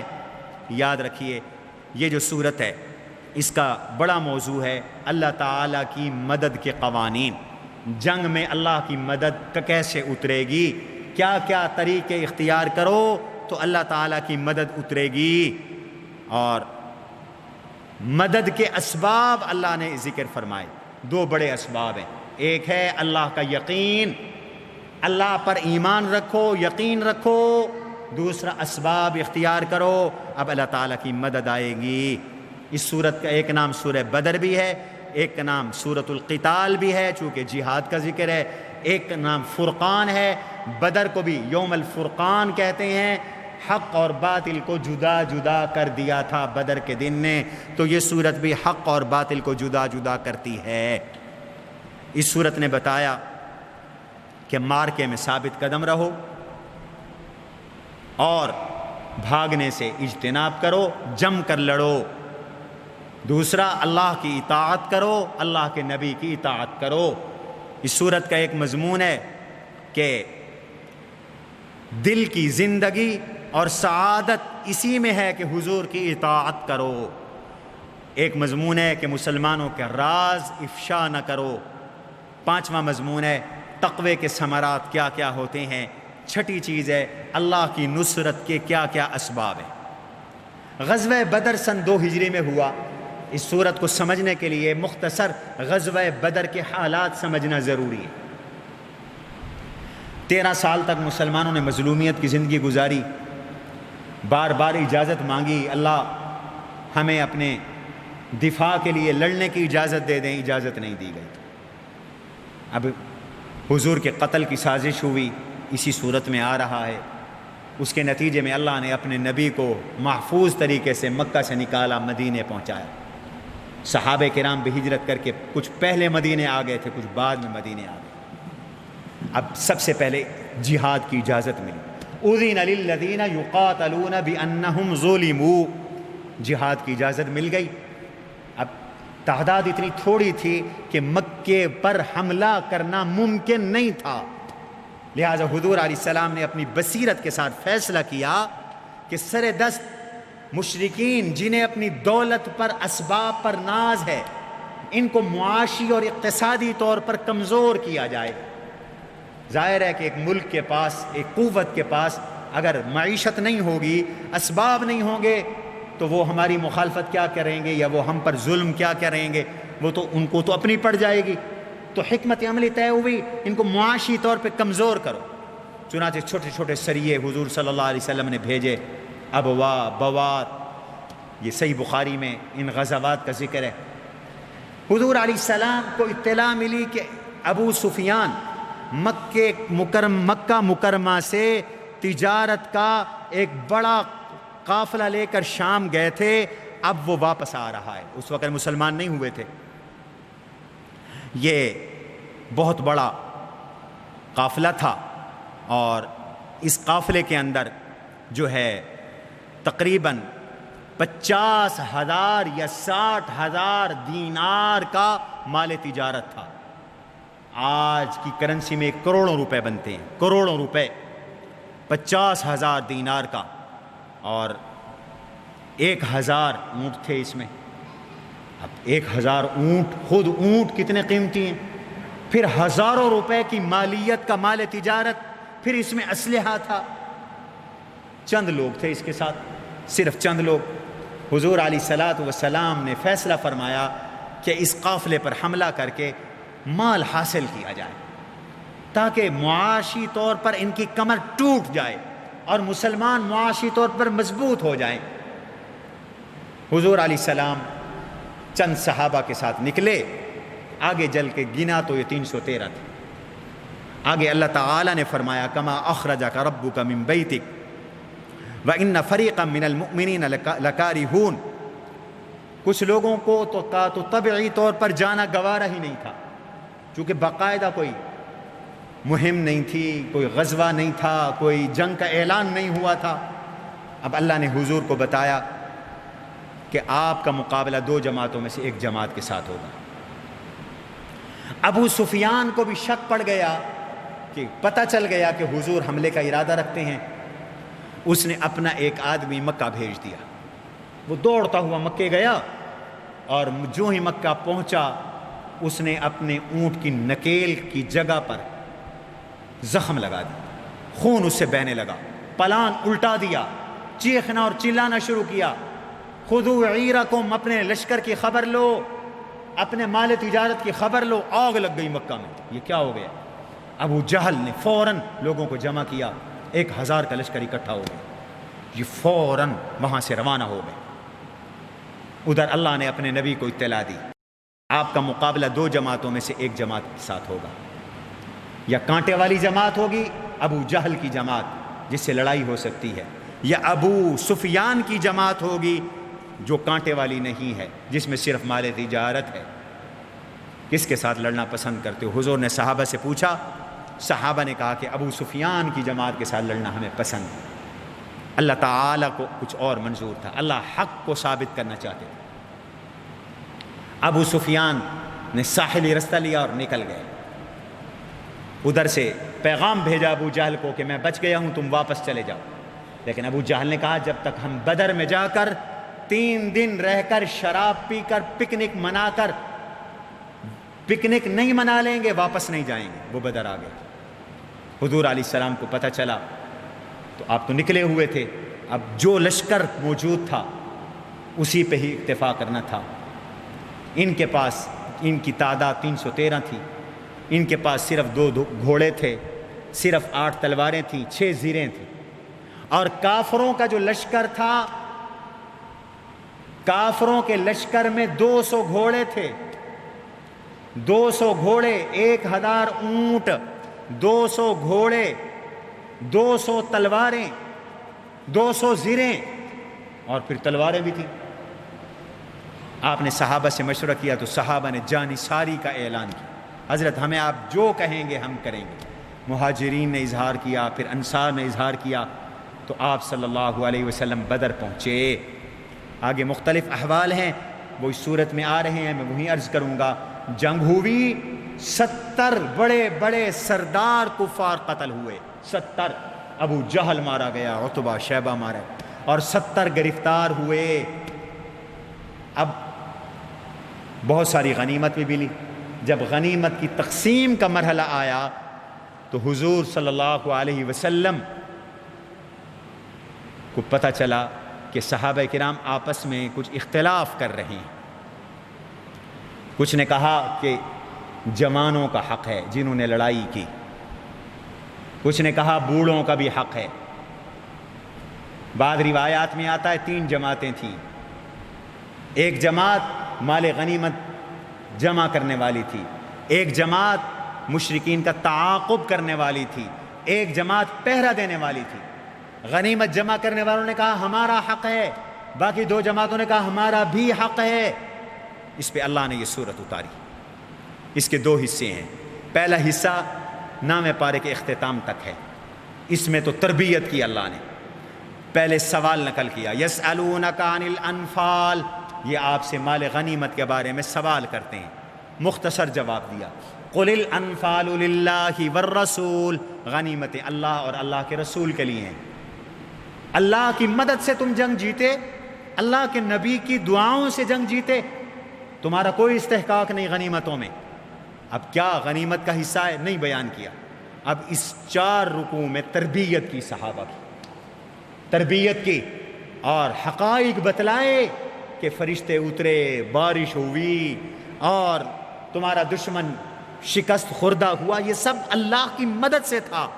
تو پھر تمہارا کیا استحقاق غنیمتوں میں؟ یہ تو اللہ کا حق ہے، اللہ کے رسول کا حق ہے۔ دل سے بات نکال دی کہ ہمارا بھی کوئی غنیمتوں میں حق ہے، خوب تربیت کی۔ اب دوسرے حصے میں پھر 10ویں پارے میں وَاعْلَمُوا أَنَّمَا غَنِمْتُمْ سے پھر غنیمت کے اصول بیان کیے، اور حضور علیہ السلام نے تمام مجاہدین میں برابر غنیمت تقسیم کر دی، اور سب راضی ہو گئے، سب خوش ہو گئے۔ تو یہ خلاصہ ہے اس سورت کا۔ تو اللہ تعالی نے فرمایا کہ انفال اللہ اور اللہ کے رسول کے لیے، اللہ سے ڈرو، اگر تم ایمان رکھتے ہو اللہ رسول کی اطاعت کرو۔ اس کے بعد کچھ مومنین کے اوصاف بیان کیے۔ مومن کون ہے؟ الذین اذا ذکر اللہ وجلت قلوبہم، مومن کی پہلی نشانی یہ ہے اس کے سامنے جب اللہ کا نام آئے تو اس کا دل پسریج جاتا ہے، اس کا دل ڈر جاتا ہے، اور جب ان کے سامنے اللہ کی آیات پڑھی جائیں زادتہم ایمانا، ان کے ایمان میں اضافہ ہو جاتا ہے۔ وعلی ربہم یتوکلون، ایمان والے اپنے رب پر توکل کرتے ہیں، اور ان کی ایک نشانی یہ ہے وہ نماز قائم کرتے ہیں، ایک نشانی یہ ہے وہ زکوٰۃ دیتے ہیں، اللہ کے دیے ہوئے رزق میں سے خرچ کرتے ہیں۔ فرمایا یہ جو لوگ جو ذکر میں، اللہ کے ذکر پہ جن کے دل نرم ہو جائیں، قرآن پڑھنے پر جن کے ایمان میں اضافہ ہو جائے، جو توکل کرتے ہوں، نماز قائم کرتے ہوں، زکوٰۃ دیتے ہوں، اولئک ھم المؤمنون حقا، یہ پکے مومن ہیں۔ اس کے بعد آگے اسی واقعے کا ذکر کیا، وَإِذْ يَعِدُكُمُ اللَّهُ إِحْدَى الطَّائِفَتَيْن میں، کہ اللہ کا وعدہ تھا کہ 2 جماعتوں میں سے ایک جماعت پر فتح دوں گا، یا ابو جہل کی جماعت یا ابو سفیان کی جماعت، اور تم یہ چاہتے تھے کہ کانٹے والی جماعت سے مقابلہ نہ ہو، یعنی ابو جہل کی لڑنے والی جنگجو جماعت سے مقابلہ نہ ہو، لیکن اللہ چاہتے تھے ان یحق الحق بکلماتی ویقطع دابر الکافرین، حق ثابت ہو جائے، کفر کی جڑ کٹ جائے۔ اللہ نے وہ پورا کیا اپنا ارادہ۔ اس کے بعد فرشتوں کے نزول کا ذکر کیا، استستغیثون ربکم فاستجاب لکم انی ممدکم بألف من الملائکۃ مردفین، یہ غالباً آل عمران میں بھی گزر چکا۔ سارے صحابہ اللہ سے دعا کر رہے تھے، گڑ گڑا رہے تھے، اللہ مدد فرما، اللہ نے دعا کو قبول کیا. نبی، ولی، علی سب نے دعائیں کی، سب کی دعاؤں کو اللہ نے قبول کیا. جواب آیا انی ممدکم بألف من الملائکۃ مردفین، 1000 فرشتے بھیج رہا ہوں جو یکے بعد دیگرے آئیں گے، قطار اندر قطار آئیں گے. اللہ اپنے حکم سے بھی مسلمانوں کو غلبہ دے سکتے تھے، ایک فرشتے کے ذریعے بھی سب کچھ کر سکتے تھے، لیکن یہاں آیا 1000 فرشتے اترے، پیچھے آیا 3000 یا 5000 فرشتے اترے. وجہ یہ ہوئی کہ جب مشرکین کا یہ لشکر نکل رہا تھا تو اس میں مسٹر شیطان بنفس نفیس سراقہ بن مالک مدلجی، جو قبیلہ بنی کنانا کا سردار تھا، اس کی شکل میں ابو جہل کے پاس آیا. شو یہ ہو رہا تھا کہ یہ بنی کنانا کا سردار ہے. بنی کنانا کی ذرا چپکلش تھی مکے والوں سے، خطرہ تھا کہ کہیں وہ ہم پر حملہ نہ کریں. تو یہ ان کے سردار کی شکل میں شیطان خود آیا. اس کو پتہ تھا یہ اسلام اور کفر کا پہلا مارکا ہے، اگر اسلام غالب آ گیا، مسلمان جیت گئے تو پھر پوری دنیا میں پھیل جائے. شیطان نے بھی پورا خود اترا مارکے میں. اس نے کہا کہ میں تمہارے ساتھ ہوں، انی جار لکم، میں تمہارا ساتھی ہوں، اور میرے یہ اتنے 1000 جنگجو تمہارے ساتھ ہیں. شیطان نے اپنا لاؤ لشکر دکھلایا. تھے وہ شیطان، کہا کہ یہ میرے قبیلے کے لوگ ہیں. تو اب شیطان گمراہی کی بڑی طاقت ہے، تو مسلمانوں کی دلجوئی کے لیے اللہ نے رحمانی فوج اتار دی. شیطان کے مقابلے میں رحمانی فوج اتری، اور وہ ملائکہ ہیں، فرشتے اترے. فرمایا وما جعلہ اللہ الا بشرا، فرشتے خوشخبری کے لیے آئے. وَلِتَطْمَئِنَّ بِهِ قُلُوبُكُمْ، تاکہ تمہارے دل مطمئن ہو جائیں.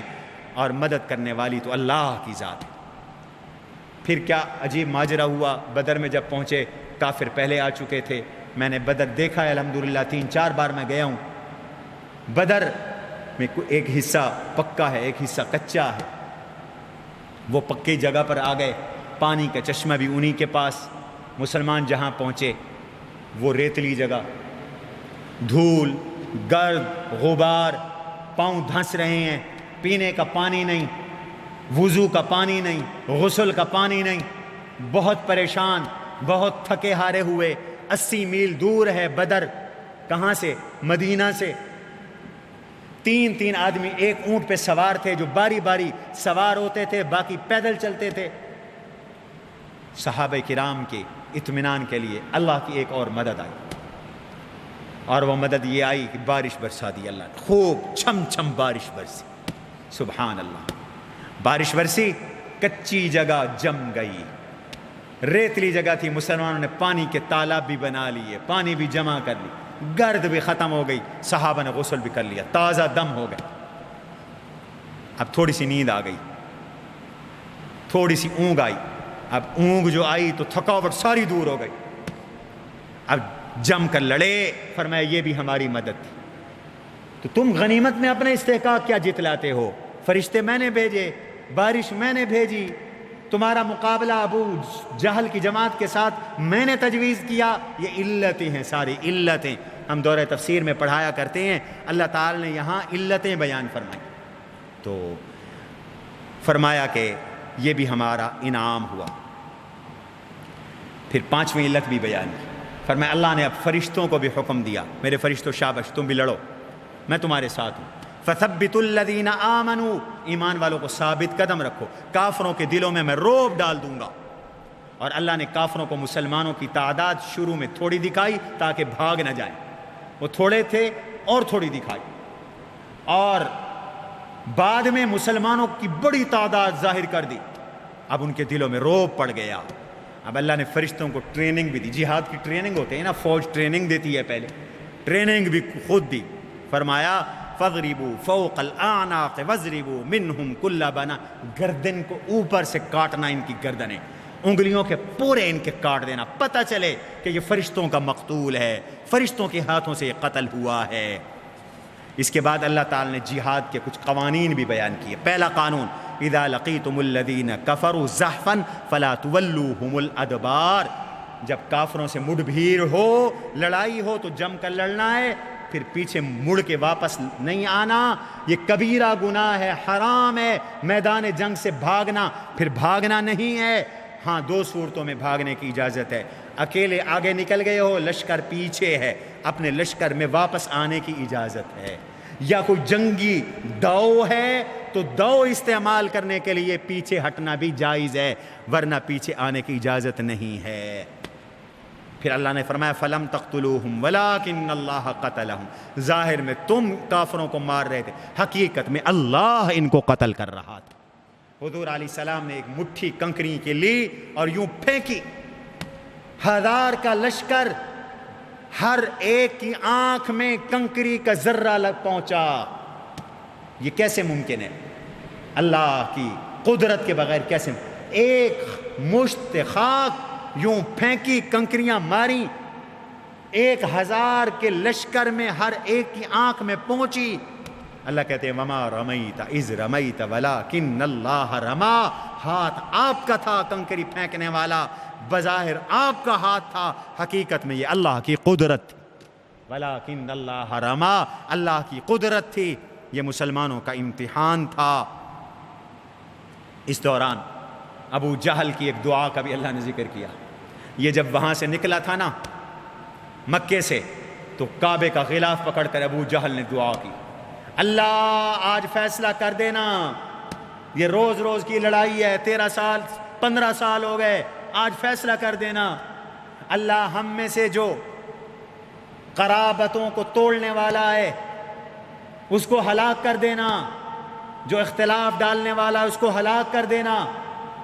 اللہ نے فرمایا اچھا میں نے تمہاری دعا قبول کر لی، ان تستفتحوا فقد جاءکم الفتح، تم نے فیصلہ مانگا ہم نے فیصلہ دے دیا، جو جھوٹا تھا وہ ہار گیا، جو سچے تھے وہ جیت گئے، جو قرابتوں کو توڑنے والے تھے وہ ہلاک ہو گئے، فیصلہ بھی آ گیا، قبول کرو فیصلہ، اور آگے کے لیے جو باقی بچے کھچے ہو ان انتہوا فہو خیر لکم، اب رک جاؤ، سٹاپ، بریک لگا دو، اب اسلام کی مخالفت نہیں کرنی، کلمہ پڑھو، وگرنہ ان تعودوا نعد، بدر کے بعد بھی اگر پھر تم بغاوت کرو گے ہم پھر اپنا حکم واپس لائیں گے، تمہارے مال بھی تمہیں نہیں بچا سکیں گے۔ دوسرا قانون بیان کیا، یا ایھا الذین آمنوا اطیعوا اللہ واطیعوا ورسولہ ولا تولوا عنہ وانتم تسمعون، اللہ کی پوری اطاعت کرنی ہے، حضور کی فرما برداری کرنی ہے، اعراض نہیں کرنا، ان کافروں کی طرح بھی نہیں کرنا جنہوں نے زبان سے کہا تھا سمعنا، پیچھے گزر چکا ہے، دل سے کہا تھا عصینا، زبان سے کہا تھا ہم نے سنا، دل سے کہا ہم نے انکار کیا، یا منافقوں کی طرح بھی نہیں کرنا جو کہتے تھے اسمع غیر مسمعین، نہیں، دل و جان سے حضور کی بات کو قبول کرنا ہے، ماننا ہے۔ تیسرا قانون بیان کیا، یا ایھا الذین آمنوا استجیبوا للہ وللرسول اذا دعاکم لما یحییکم، حضور جب بلائیں، اللہ کی جب پکار آئے، حضور جب بلائیں جہاد کے میدان میں، فوراً حضور کی دعوت پر لبیک کہو۔ اور آج کے دور میں حضور کے پکارنے کا معنی یہ ہے جب حضور کا کوئی حکم پہنچے فوراً قبول کرو، نبی کی سنت آپ کے پاس آئے فوراً مانو، اپنی بات سے پیچھے ہٹ جاؤ۔ کیوں؟ لما یحییکم، میرے نبی تمہارے دلوں کی حیات کا ذریعہ ہیں، تمہارے ایمان کا ذریعہ ہیں، تمہاری روحانی زندگیوں کا ذریعہ ہیں، اور تو اور حضور کی برکت سے اللہ نے تمہیں جسمانی زندگیاں بھی عطا فرمائیں، ہم بچے ہوئے ہیں، زندہ ہیں حضور علیہ السلام کی برکت سے۔ آگے چوتھا قانون ہے، یا ایھا الذین آمنوا لا تخونوا اللہ والرسول وتخونوا اماناتکم، اللہ اور اللہ کے رسول سے خیانت نہ کرو، اللہ اور اللہ کے رسول سے خیانتیں نہ کرو، اپنی امانتوں میں بھی خیانتیں نہ کرو۔ یہ مدینہ منورہ کا واقعہ ہے، ایک قبیلہ تھا یہودیوں کا، بنی قینقاع، حضور نے ان کا محاصرہ کر لیا، ان سے مصالحت ہوئی اس شرط پر کہ حضرت سعد رضی اللہ تعالی عنہ جو فیصلہ کر دیں گے فریقین کو منظور ہوگا۔ انہوں نے کہا مشورے کے لیے ہمارے پاس ابو لبابہ صحابی رسول کو بھیجو۔ ابو لبابہ تشریف لے گئے، تو چونکہ ان کے مال اور ان کے بچے اسی قبیلے میں رہتے تھے تو انہوں نے پوچھا کہ تمہارا کیا مشورہ ہے؟ انہوں نے یوں کیا، گردن پہ ہاتھ رکھا کہ اگر اس حکم کا فیصلہ مانو گے تو یہ تو فیصلہ تمہاری گردنوں کے کاٹنے کا دیں گے۔ یہ ان سے کہا، اور فوراً خیال آیا کہ میں نے تو اللہ کے نبی کے راز کی خیانت کر دی۔ تو چپکے سے وہاں سے آئے، اپنے آپ کو مسجد نبوی میں ریاض الجنہ کے ایک ستون سے باندھ دیا۔ آج بھی اس ستون کا نام استخانہ توبہ ہے، وہاں لکھا ہوا ہے اوپر، استخانہ ابی لبابہ ہے۔ باندھ دیا۔ ایک دن گزر گیا، 2 دن گزر گئے، کئی دن گزر گئے، بھوکے ہیں، پیاسے ہیں، فاقے بے فاقہ، اب غشیاں آنے لگیں۔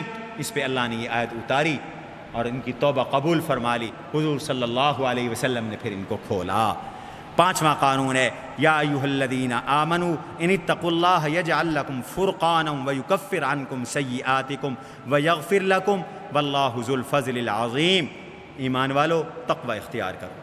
اگر تم متقی بن جاؤ گے تو اسلام اور کفر میں اللہ خود فرق کر دیں گے، تمہیں کافروں پر جیت عطا کر دیں گے، تمہارے گناہ بھی مٹا دیں گے، تمہیں معاف بھی کر دیں گے۔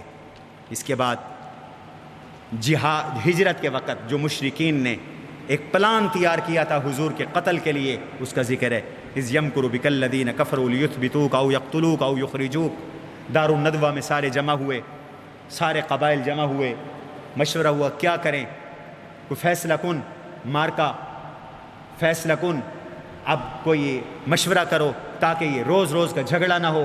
کسی نے کہا جلا وطن کر دو حضور کو، کسی نے کہا گرفتار کر دو، کسی نے کچھ کہا۔ ابو جہل نے کہا میری رائے ہے عرب کے تمام قبائل میں ہر قبیلے سے ایک آدمی لو، مل کر تلوار سے ایک ہی حملہ کرو، یہ قتل ہو جائے تو بنو ہاشم سب سے لڑ نہیں سکیں گے، دیت کی بات آئے گی تو پورے عرب پہ تقسیم ہو جائے گی۔ اللہ نے اپنے نبی کو بتا دیا، حضور علیہ السلام نے اپنے بستر پر حضرت علی کو سلایا، ابو بکر کو ساتھ لے کر راتوں رات غار ثور میں آ گئے۔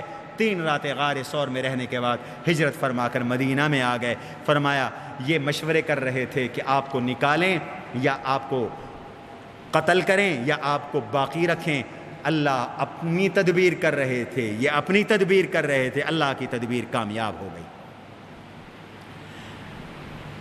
ابو جہل نے ایک دعا یہ بھی کی تھی مکہ سے نکلتے وقت، اللہم ان کان ھذا ھو الحق من عندک فامطر علینا حجارۃ من السماء۔ بلکہ یہ مکہ میں اکثر کہا کرتا تھا، کہتا تھا تم ہمیں کس سے سناتے ہو، آسمان سے قوموں پر پتھر برسے، اگر نبی ہو تو ہم پر پتھر برساؤ نا۔ تو اللہ تعالی نے اس کا جواب دیا، یہ جو پورے اجتماعی عذاب نہیں آیا، اس کے 2 سبب ہیں۔ وَمَا كَانَ اللَّهُ لِيُعَذِّبَهُمْ وَأَنْتَ فِيهِمْ۔ میرے حبیب آپ ان میں جب تک موجود ہیں ہمارا عذاب نہیں آئے گا۔ دوسرا وَهُمْ يَسْتَغْفِرُونَ، اور جب تک ان میں استغفار کرنے والے لوگ ہیں ہمارا عذاب نہیں آئے گا۔ مشرکین مکہ بھی کسی نہ کسی طرز پر استغفار کرتے تھے، لبیک لبیک کہتے تھے تو غفرانک بھی کہتے تھے، یا اللہ ہمیں معاف فرما دے۔ تو استغفار کافر ہی کیوں نہ کرے، مفسرین کہتے ہیں اس کا ایک فائدہ یہ ہوتا ہے کہ وقتی طور پر عذاب ٹل جاتا ہے۔ تو فرمایا کہ ورنہ عذاب کے اسباب تو موجود تھے، یہ مسجد حرام سے روکتے ہیں، اور مسجد حرام کا اپنے آپ کو متولی کہتے ہیں، وما كانوا اولیاء ان اولیاؤہ الا المتقون۔ مسجد حرام کے متولی تو اصل متقی لوگ ہیں۔ آخری رکوع میں اللہ تعالی نے کفار کو پھر دھمکی دی، قل للذین کفروا ان ینتہوا خیر لہم یغفر لہم ما قد سلف۔ کافرو رک جاؤ، پچھلی تمہارے جرائم معاف ہو جائیں گے، وَإِن يَعُودُوا، اگر پھر پلٹو گے، فقد مضت سنت الاولین، پھر پہلوں کا طریقہ گزر چکا، تم بھی پہلوں کی طرح ہلاک ہو جاؤ گے۔ ساتھ حکم جہاد دیا، وقاتلوہم حتی لا تکون فتنہ ویکون الدین کلہ للہ۔ میرے نبی کے صحابہ اس وقت تک جہاد کرو جب تک کہ فتنہ ختم نہ ہو جائے اور دین اللہ کے لیے نہ ہو جائے۔ فَإِنِ انتہوا فَإِنَّ اللَّهَ بِمَا يَعْمَلُونَ بَصِيرٌ، یہ رک جائیں تو اللہ خوب دیکھ رہے ہیں۔ وَإِن تَوَلَّوْا، اور اگر یہ نہ رکیں، اعراض کریں، تو فَاعْلَمُوا أَنَّ اللَّهَ مَوْلَاكُمْ، پھر یاد رکھو اللہ مولا ہیں۔ مولا کون ہے؟ ان اللہ مولاکم، اگر مولا مددگار کے معنی میں ہے تو پھر صرف اللہ مولا ہے، اللہ مولا ہیں، نعم المولا و نعم النصیر، بہترین مولا ہیں، بہترین مدد کرنے والے ہیں۔ سبحان ربک رب العزت عما یصفون وسلام المرسلین، الحمدللہ رب العالمین۔ ہمارے حاجی صاحب